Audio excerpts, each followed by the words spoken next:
Villa Smith Bukit Metro. Mobil sedan usang melaju kencang menuju ke sebuah villa yang sangat megah. Tampak di dalam mobil tersebut seorang pemuda sedang menyetir. Sedangkan di belakang, tampak dua orang lelaki tua.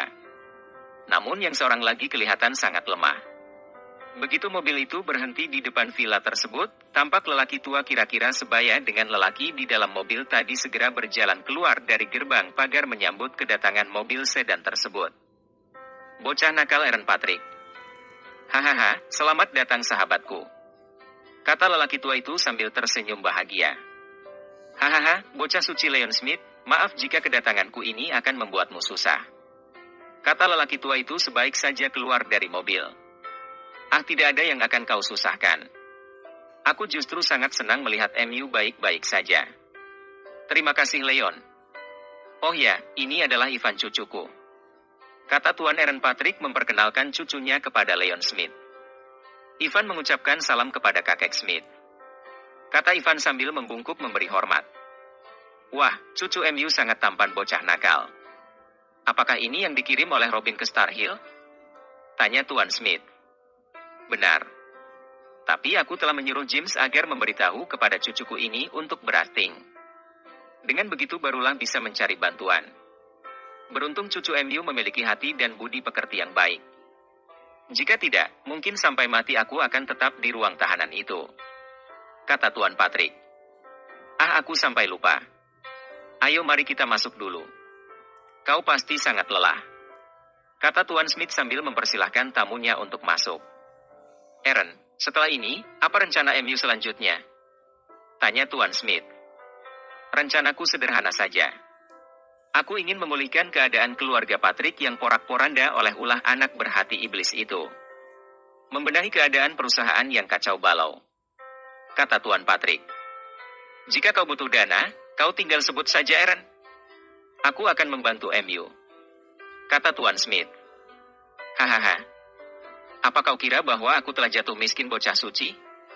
Kau lupa bahwa aku masih memiliki pertambangan berlian di Afrika, berinvestasi di Timur Tengah dan miliaran uang di Bank Swiss. Yang diambil oleh Robin itu hanya seujung kuku. Tidak lebih dari secangkir air dari tempayan yang penuh. Kata Tuan Aaron sambil terkekeh. Lalu bagaimana dengan Robin yang saat ini melarikan diri? Tanya Tuan Smith. Anak durhaka itu akan tahu akibatnya telah bermain-main dengan api. Aku tahu kepada siapa saat ini dia berlindung. Itu pasti Ramendra. Ramendra? Bukankah selama ini Ramendra seperti mengasingkan diri? Tanya Tuan Smith. Kau salah Leon. Ramendra adalah dalang yang hebat. Sementara Robin adalah wayang yang akan selalu menuruti keinginan sang dalang. Leon, di mana surat wasiat yang aku titipkan kepada MU? Tanya Tuan Patrick. Surat wasiat ini ada pada Mr. Briley. Waktu itu aku meminta Jerry untuk menitipkan surat wasiat itu. Begini saja. Aku akan mengatur makan malam untuk merayakan kebebasan MU. Aku ingin mengadakan penjamuan di villa ini yang akan dihadiri oleh 4 naga sejati. Kata Tuan Smith. Naga sejati katamu? Kita tak lebih dari 4 naga ompong. Hehehe. Baiklah di saat yang sama aku akan membacakan surat wasiatku itu, kata Tuan Patrick. Baiklah bocah nakal. Ayo aku tunjukkan kamar MU. Kau tentu sangat kelelahan. James, ayo bantu Tuan MU. Kata Tuan Smith sambil mendahului mereka. Rumah sakit rakyat Country Home. Pak Ramos, sebaiknya Anda kembali dulu. Sudah sangat larut malam. Pasti keluarga Anda ingin bertemu dengan Anda. Kata Jerry. Apakah keluargaku baik-baik saja Tuan Muda? Tanya Ramos dengan raut wajah khawatir. Dia hampir lupa dengan nasib keluarganya karena terlalu memikirkan keadaan Rico. Paman Austin akan membawa Anda untuk bertemu dengan keluarga. Paman Austin, silakan bawa Pak Ramos menemui keluarganya. Kata Jerry meminta kepada Austin. Baiklah Tuan Muda. Mari Pak Ramos, silahkan. Kata Austin memberi jalan. Kak Arslan tidurlah. Kau juga sudah sangat lelah. Oh ya, putri MU ada bersama Helen dan Joanna. Mereka dikawal oleh 2 orang anak buah Harry. Kata Jerry. Syukurlah. Terima kasih Jerry. Kata Arslan. Aku akan menunggu di sini. Aku tidak akan tenang selagi dokter belum keluar dari ruang operasi. Kata Jerry. Tepat jam 1 dini hari. Jerry mulai gelisah dan mondar-mandir di depan pintu ruang operasi. Hatinya mulai berpikir yang macam-macam saat ini. Dalam kekelutan batinnya, tampak pintu ruangan itu terbuka dan muncullah seorang dokter dengan wajah kelelahan. Begitu dokter itu muncul, Jerry langsung memberondong dokter tersebut dengan pertanyaan. Dokter, bagaimana dengan sahabat saya? Apakah operasinya lancar? Apakah dia akan baik-baik saja? Tanya Jerry dengan satu nafas. Tuan Jerry, operasi berjalan dengan lancar. Saat ini pasien sudah melewati masa-masa kritis.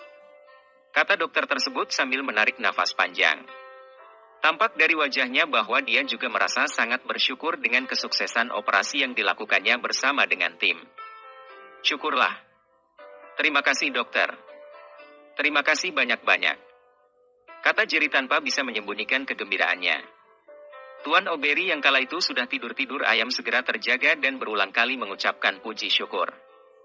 Baru saja Jerry akan duduk di kursi kayu, dari ujung lorong tampak 4 orang pemuda berjalan ke arahnya.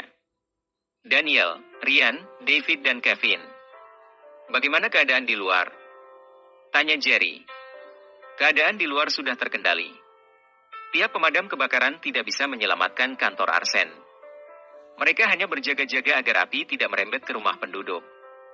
Kata Daniel. Jerry, bagaimana dengan keadaan Rico? Tanya Ryan.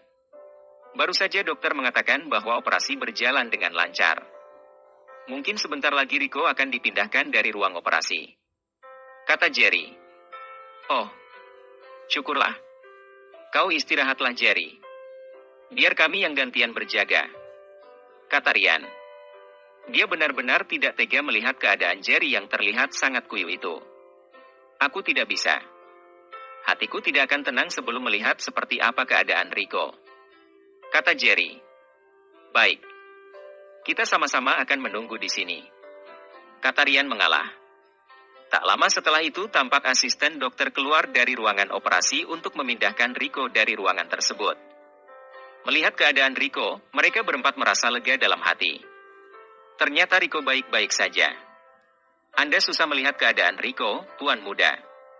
Sekarang sebaiknya Anda istirahatlah. Lata David menganjurkan agar Jerry segera beristirahat. Baiklah. Kalian harus berjaga-jaga. Kevin dan Ryan tidur dulu selama 2 jam. Setelah itu gantian David dan Daniel. Kata Jerry lalu mereka segera menyusul perawat yang membawa Rico menuju ke kamar pasien VIP.